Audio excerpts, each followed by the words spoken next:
News 18 India. करना चाहिए कि नहीं करना चाहिए? 370 से ज्यादा सीट आनी चाहिए कि नहीं आनी चाहिए? लेकिन लाओगे कैसे? मैं आपको एक जड़ी बूटी देता हूं, दे दूं?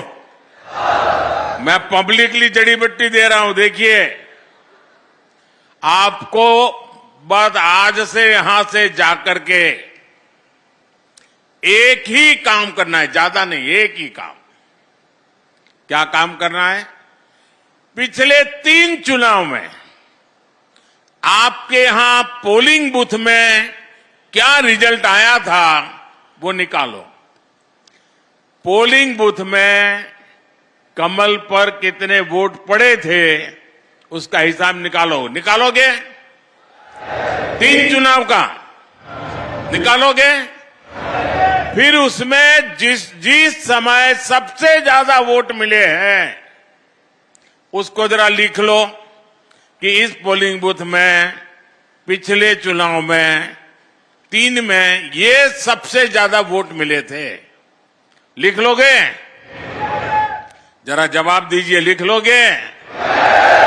फिर आप तय करना कि अब जो ज्यादा से ज्यादा वोट बूथ में मिले थे उसमें इस बार 370 नए वोट जुड़ने चाहिए। करेंगे?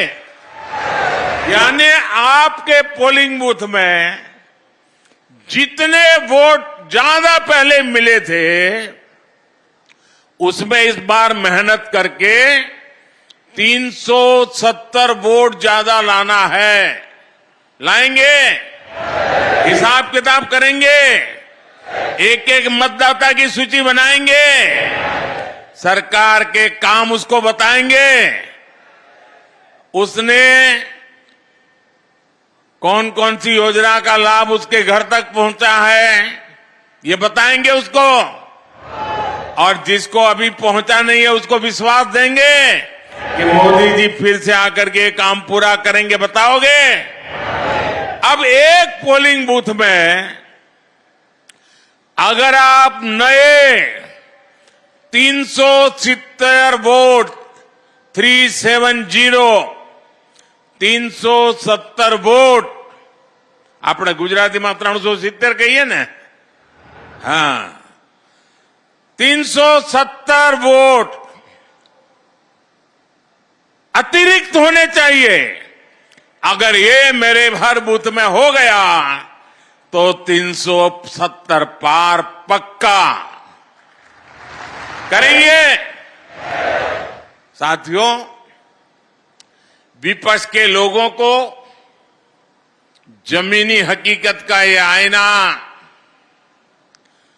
मध्य प्रदेश ने पिछले चुनाव में जनता का मिजाज क्या है वो दिखा दिया है।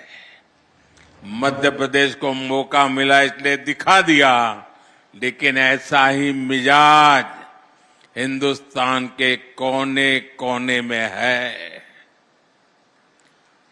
मैं अभी दक्षिण में गया था, राम मंदिर को लेकर के मेरा एक अनुष्ठान चलता था और मैंने वहां जो भाव देखा, माताएं, बहनें, बुजुर्ग, बच्चे, नौजवान। मेरा कार्यक्रम नहीं था पब्लिक का, मैं तो अपना पूजा पाठ के लिए गया था, लेकिन हजारों हजारों की तादाद में मुझे आशीर्वाद देने के लिए आ रहे थे। मैंने देश की ताकत को, देश के आशीर्वाद की ताकत को, माताओं बहनों के आशीर्वाद की ताकत को अनुभव किया है। मैं कल्पना नहीं कर सकता हूं कि आपके इस सेवक को आप इतना प्यार करते हैं, इतना आशीर्वाद देते हैं। शायद कितने जन्मों का पुण्य होगा तब जाकर के मुझे आपके आशीर्वाद प्राप्त करने का अवसर आता है। मेरे प्यारे जनजातीय समाज के भाइयों बहनों, 23 में कांग्रेस की छुट्टी हुई थी विधानसभा चुनाव में। 24 में पूरा सफाया होना तय है। साथियों, डबल इंजन की सरकार कैसे काम करती है, मध्य प्रदेश एक उत्तम उदाहरण आज पूरे देश के सामने है। बीते वर्षों में मध्य प्रदेश ने 2 अलग अलग दौर देखे हैं। एक डबल इंजन सरकार का ये दौर और दूसरा कांग्रेस के जमाने का काला काल। कम उम्र के युवाओं को शायद याद भी नहीं होगा कि आज विकास के रास्ते पर तेजी से दौड़ रहा मध्य प्रदेश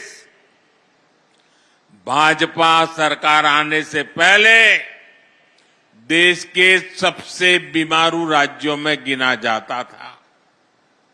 मध्य प्रदेश को बीमारू बनाने के पीछे सबसे बड़ी वजह थी गांव, गरीब और आदिवासी इलाकों को लेकर कांग्रेस का नफरत भरा रवैया।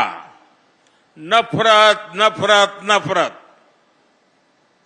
इन लोगों ने न कभी आदिवासी समाज के विकास की चिंता की, न उसके सम्मान के बारे में सोचा। इनके लिए तो जनजातीय लोगों का मतलब केवल कुछ वोट होता था, सिर्फ वोट होता था। इन्हें गांव, गरीब, पिछड़ा की याद तब आती थी जब चुनाव की घोषणा होती थी। साथियों, ये अटल बिहारी वाजपेयी की बीजेपी सरकार थी जिसने पहली बार आदिवासी हितों के लिए नया मंत्रालय बनाया, अलग मंत्रालय बनाया, अलग बजट निकाला और आदिवासी इलाकों का विकास, आदिवासी लोगों का विकास, आदिवासी बेटे बेटियों के भविष्य के लिए पूरी व्यवस्था। ये हमारी बीजेपी की सरकार है जिसने वन उपज पर एमएसपी में रिकॉर्ड वृद्धि की। ये बीजेपी की सरकार है जिसने एमएसपी के दायरे में वन उपज की संख्या को करीब 10 से बढ़ाकर 90 के आसपास पहुंचा दिया। ये बीजेपी की सरकार है जिसने देश के आदिवासी